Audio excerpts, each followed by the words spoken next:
I'm a paranormal investigator for the US government. My agency is getting annoyed. Part 1. Rules. Written by Cryptid-Echo. Okay, let's get something perfectly clear real quick. Most of you are dumb. Like, very dumb. How many times do you see these rules stories and think, oh hey, if he just followed the rules, he wouldn't have died? That is us, specifically my agency. Every anomalous event has a reason, an explanation, a method to follow. Some may be easy, others kill you just for showing up, giving you some silly rules to follow that will prolong the suffering before pulling you into some extra-dimensional realm to die 1,000 times. So, a little background. I'm sure you want it. I can only speak for areas under the jurisdiction of the US, as other countries handle this BS on their own terms. I'm not the CIA, FBI, or any other three-letter agency. The CIA is mostly concerned with overseas espionage and mobbing around third-world countries, while the FBI couldn't tell the difference between their ass and a hole in the ground. My agency doesn't have an acronym, mostly because our founder was pretty smart and decided that a specific name could be traced and things found out that don't need to be found out. We are an invite-only organization with a few different branches. We recruit from any source we feel will be beneficial to what we do. So this isn't just the normal fare of Tier 1 operators and SF kids. While we do utilize them, we make use of freelancers to take care of specific threats. As for me, I'm human. For the purposes of this document, you may refer to me as Echo, which is a throwaway name, just like this account is. I've been an investigator for around a decade, and we use sites like this to ascertain the validity of stories, mostly for protection. You see, back in the olden days of the 1700s, our founding fathers started a great nation, conceived in liberty and dedicated to the proposition that all men are created equal. Obviously, this doesn't include the creatures we deal with on the regular. We'll call them cryptids, since that's an easy nerd name to focus everything into one group. Cryptids can be just about anything, from classic monsters to buildings infested with hellish, rotting biomechanical monsters, or apparitions that drive you mad. Normally, I wouldn't bother to do this, but since the quarantine, things have changed.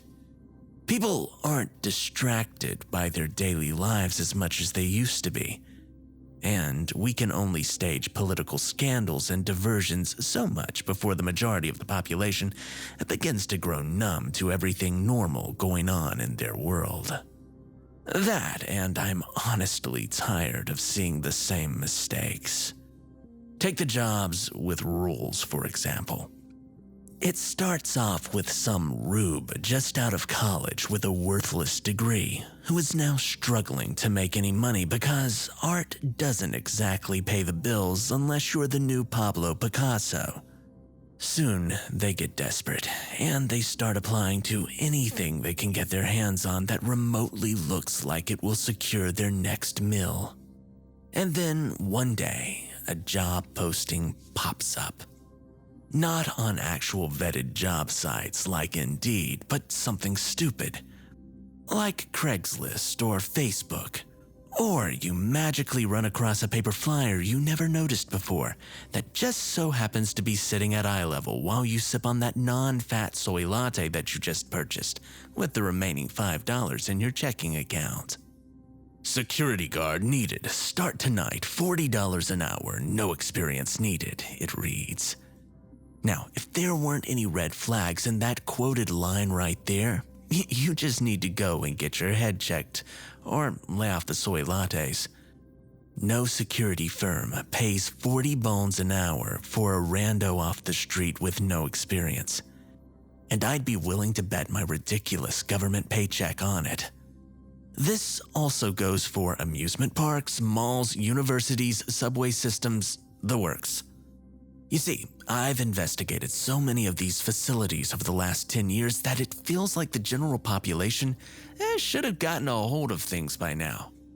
If they had, my agency could go public and you could call us on the phone like a normal person and we come out and take care of it, instead of us stumbling on this crap on Reddit after the bodies have already started piling up. No, you have to take the hard way. Fine. Here are a list of rules to follow for you not to get caught up in crap like this. Now, this isn't all-inclusive either, so no one should be all up in my DMs going, "But Echo, what about if we're in the middle of the wilderness in West Virginia and we're hearing things?" Well, first off, I hope you brought friends. That way, whatever is trying to hunt and kill you will hopefully pick off one of your bros one by one while you try to find a way out. There is something you people need to realize real effing quick. A forest in the United States isn't any less ancient than the forest you will find in Europe or Asia. Things have been out there since before the Native Americans were throwing spears at it, and it will be there long after we are gone. Anyways, on to the rules. Rules for surviving the jobs. 1. If a job posting seems too good to be true, then it probably is. 2. If you can't easily do a web search for a company, it's probably a shell. 3. If it advertises high pay for low skill, it isn't worth it. 4. You aren't equipped to fight whatever you are going to find. 5. The people who hired you, they know you are stupid and they will not help you. 6. If you find yourself in this situation, follow the rules to the letter. And 7. If you live and make it out, DM me and never go back there. Now, rules for surviving the wilderness. 1. Don't go to the wilderness. 2. If you do go into the wilderness, take someone with you, preferably multiple people. 3. Don't go more than 2 miles from the main road. Most roads used to be native footpaths, people who figured out the best way to travel through the area. 4. Research the lore. Most of it is grounded in some measure of truth. 5. Don't go during hot times. You know, Halloween, the solstice, harvest, etc. 6. If a tree starts bleeding, leave the area. Once safe, mark the coordinates and DM me. 7. Most state and national parks are there as a safeguard against a cryptid we can't just dispose of, so follow the rules of the park. 8. If it feels like a gate to hell, it probably is. Don't go through it. Okay, so I'll add to these later, but those are the basics. Your gut instinct is something that modern society has been trying to dull for a while. That animalistic urgency isn't something to be ignored. If your body and mind are telling you something is whack, get out of there. I'm really tired of going to a site just to see the remains of humans sprawled everywhere, after they passed 10 blood totems, a marsh where animals drowned for eternity, demonic-looking gates, and signs that pretty much say, "You're gonna die a horrible death if you keep going, fam." Common sense is your friend. And now that my little tidbit has been said, I have an investigation to get to.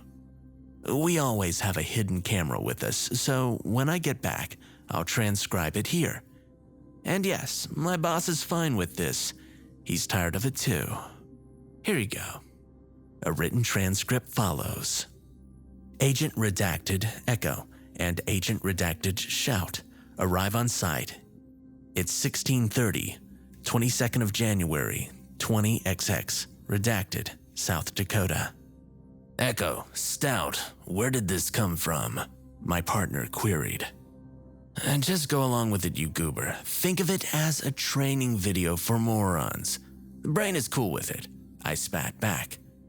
Contrasting my short platinum hair and equally short stature, Shout was an even 6 feet with well-combed red hair. He wasn't built like a brick house, as in our profession, it pays more to be able to run than anything else. Hey, most of the time you can't out-muscle cryptids, so you have to outthink and outsmart them. Brain? His voice rose in pitch as he sounded out the word. Brain was my code name for the boss, a fact which he had just now become privy to. You should be Shout, honestly. You do a lot of that. Ignoring how true his words were, I tend to get overly excited in certain situations. I put the truck into gear and drove into the mostly empty parking lot of the museum. I hate museums. People want to collect old shit and are surprised when it comes with sometimes deadly strings attached. We looked up at the 2-story building in front of us. It was an old house, one of those Victorian types with the creepy atmosphere, and some local thought that it'd be a cool museum renovation. The architecture was pretty neat, actually.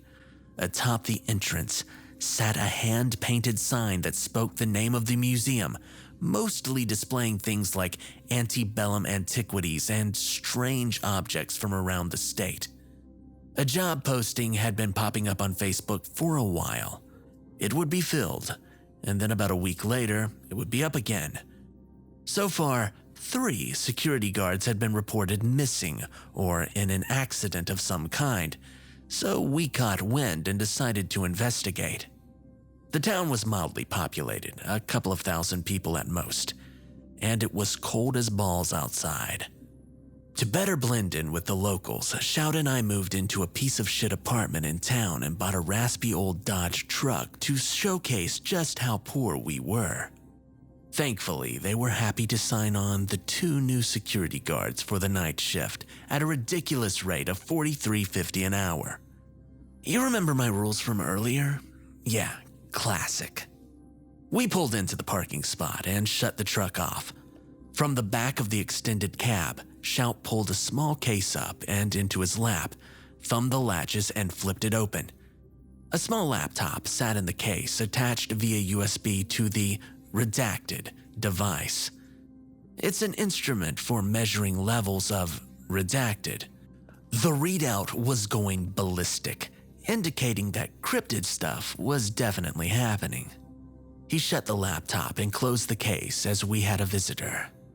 An old lady, somewhere between 95 and 110 years old, walked out to greet us, her dirty gray and white hair flapping in the freezing wind. She maybe topped 5 feet in height, and her face was beaten and weathered, with scars dotting her mottled flesh. "You 2 were supposed to be here 30 minutes ago. Get inside," she spat and turned to walk inside without waiting, muttering something like, "Effing kids have no respect," or some other crap like that. "Oh, she's a pleasant one," Shout mused as he stepped out. I just followed him and we went inside together. The interior was hot. Like ridiculously hot. That type of heat when you take a trip down south in the summer and it's 120% humidity and it makes you feel sticky. The entryway looked pretty normal. Across the threshold, one could see a decent part of the museum just from there. Cabinets were arranged in a pattern that formed a route, where you start at one end and end up in a gift shop full of cheaply made, overpriced crap. We bypassed the starting line and went straight to the gift shop, where the old bag was pouring coffee into cups that looked like they hadn't seen a sink or a dishwasher like ever. "Hopefully you'll last longer than the others," she said. Now that the wind wasn't covering it, her voice was painful to hear, a rasp deeper than Shout's voice could ever be, with the unmistakable sound of smoke damage mixed in. She reeked of cigarettes and alcohol. "What happened to the others?" Shout asked, leaning on the glass case atop the old woman's desk. She promptly shoved his arm off of it. This place is filled with things. Things that do things to people, make them do things. Things that people don't normally do. Can you handle it? Effin' what? My obvious shock was noted by the woman. You don't believe me, you little tramp. Stay here tonight and see how you do. If you live, I'll pay you double. What the F did you just say to me, you old bitch? My face grew hot, my temper flared, and I started over. Shout grabbed me and held me back while the old woman just sat there laughing, one of those sandpaper on metal laughs only lifelong smokers can do. You got fire. Good. You're gonna need it. The museum closes at 5 p.m. Make sure you lock up and read the rule book.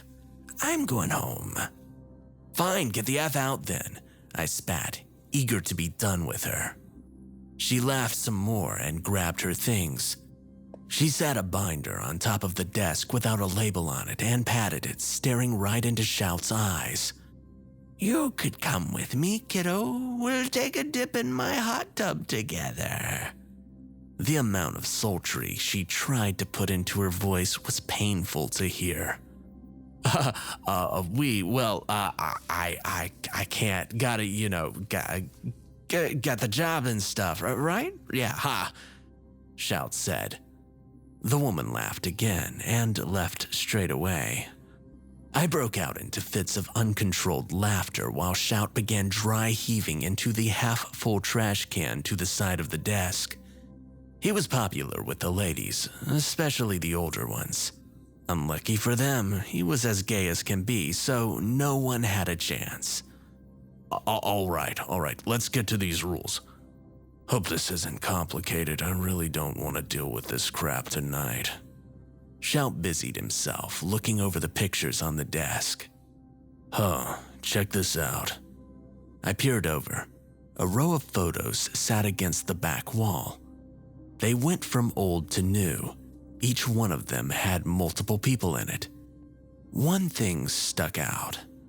There was one person who was in all of the pictures. Young, not terribly pretty, but enough to attract attention. A life stealer? He asked. Probably. It explains why the guards went missing and why she needs someone pretty quick. Okay, you should know the drill by now, dude. How much time do we have? 15 minutes, give or take, he responded as he opened the manual, checking inside for a slip of paper. Here we go. Now, usually jobs like this don't publish their own rules because that would indicate knowledge of the deadly paranormal happenings. Usually they jot them down on a notebook paper and cram it somewhere obvious so that they don't lose too many too soon. Rules for the redacted museum. Failure to follow these rules may result in injury or death. 1. Your shift starts exactly at 5 p.m. Be in the museum before then. If you drive up to the museum after this time, turn around and go home. Do not be outside on the museum grounds after this time. 2. 5 p.m. to 5:30. Use this time to lock up. Every door, every window must be closed and locked securely.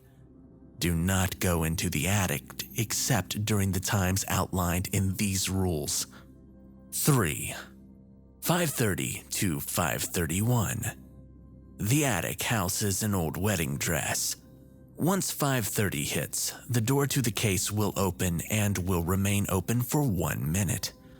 Before it closes, you must walk up the stairs and knock on the door. The door to the attic will open for you. Walk inside, face the dress and curtsy, and say, "Good evening, ma'am. I/we will take care of you tonight." Close the door for the dress. If you reach the attic and the door to the case is closed, you can try to run if you want. 4. After this, walk around the museum from the start of the exhibits to the end. Read everything as if you were a tourist.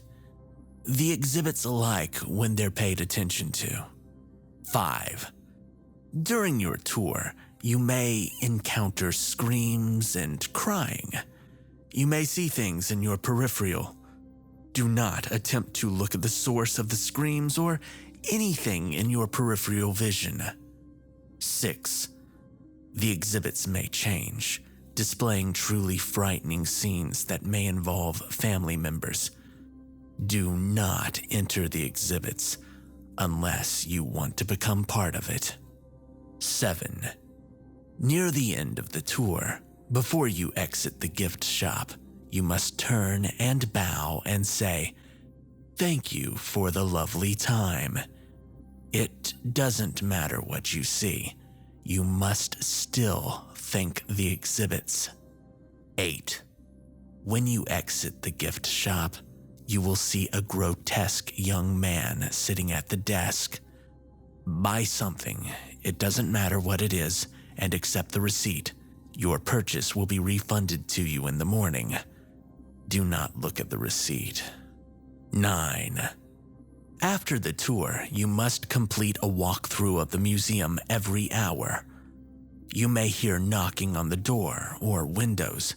Do not open or look out of them. 10. Do not answer the phone. Well, that's pretty mundane, I mused as I looked over at Shout. He checked his watch and looked back up.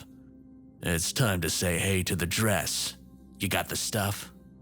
I patted a small bag that I had passed off as a purse, and we walked upstairs to the attic. I knocked on the door, and we waited for half a second when we opened it, showing a lovely white wedding dress in an open case. It was very old, maybe turn of the 19th century, frilly and tiny. This was most likely the source of the power the lady had, used in tandem with some kind of old magic or curse to steal the life force of others and prolong her life. We followed the rule and made a curtsy, telling the dress that we would take care of it tonight. Shout closed the case. Downstairs, we began our tour of the museum, like a tourist would.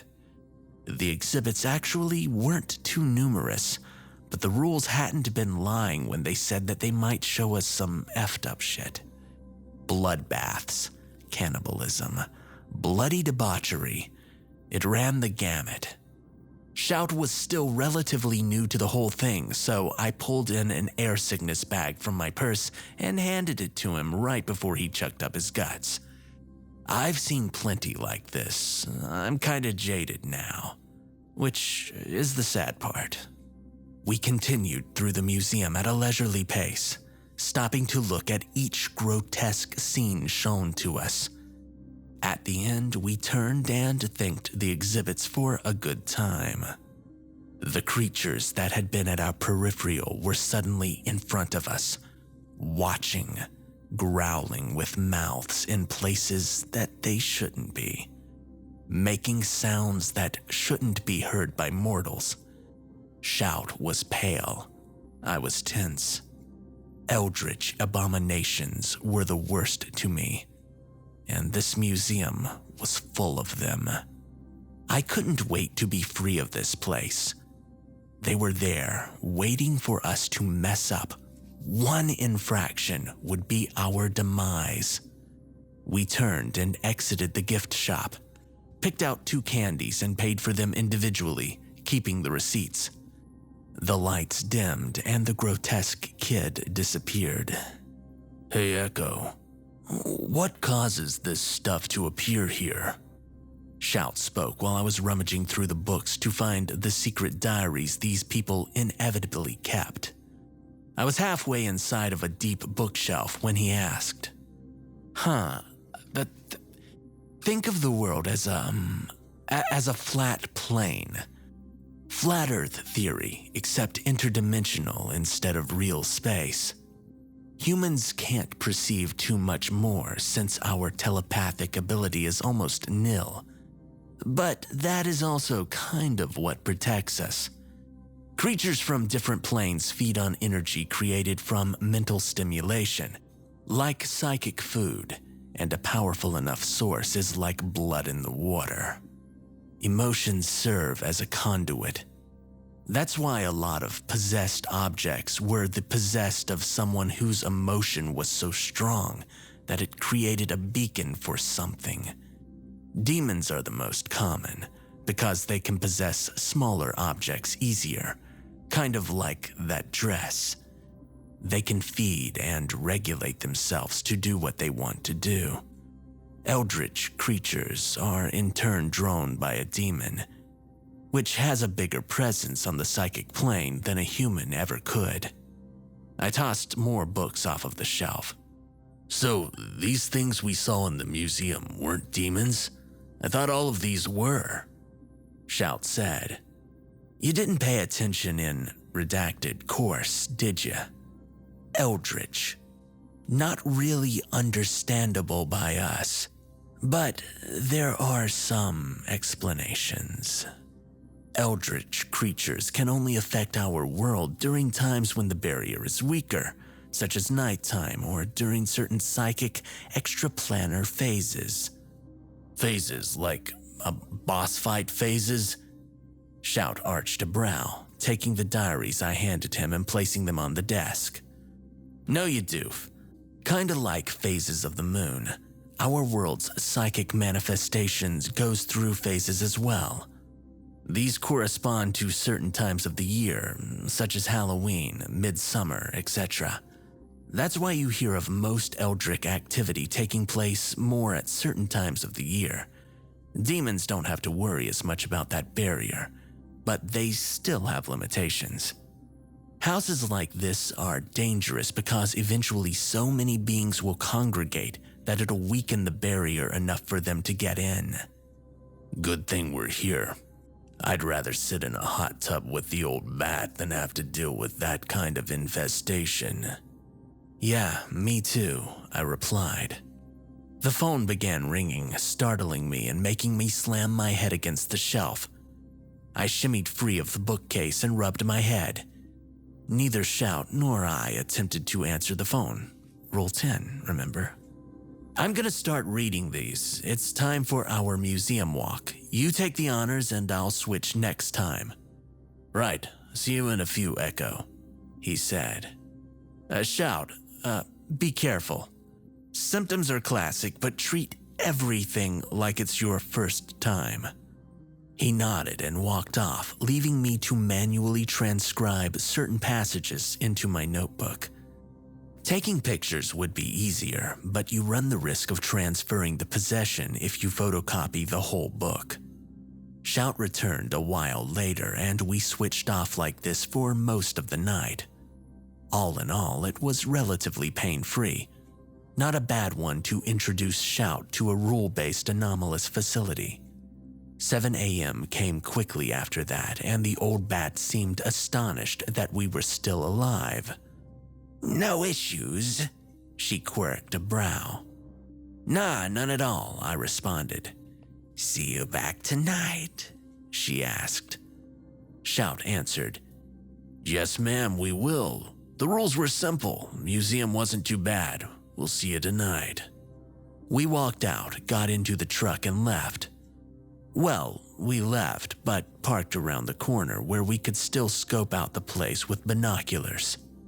Leaving the truck after we saw the woman peer out the door and look around, we quietly made our way back to the museum entrance and looked in. The woman was frantic, going through the diaries that I had left on the desk for her to find. She frantically made her way upstairs as fast as her stubby old legs would allow. Shout made quick work of picking the lock, and we walked after her. From my jacket pocket, I pulled free a Sig Sauer 9mm, already loaded with the safety off. We approached the attic door. just as the woman opened the case and gently took the dress out of it, cradling it like a child. "Oh, my sweet thing. I'm so glad they didn't hurt you. They know. They saw everything. I don't know how, but no. They will be back, and then we'll..." "Take care of us?" I interrupted her. I raised my pistol as she turned around. Her mouth opened to speak. I put a bullet in her brain, spraying gray matter, bone fragments, skin, and hair all over the back wall. She crumpled to the floor, and Shout began dousing lighter fluid on the dress and floor, then lit it all with a breeze-proof lighter. Matches could be blown out easily. As the dress caught on fire, unearthly screams filled the house. Shout and I bolted, running down the stairs and shouldering our way out the door and into the morning light outside. He caught his breath as I stood, taking his lighter and lighting a cigarette, a habit I picked up years ago after my first job. We walked back to the truck and got in. Agent Redacted, Echo, and Agent Redacted, Shout, Stage 1 complete. Final sweep of the site with Redacted. Device will commence after the site has been cleared by first responders.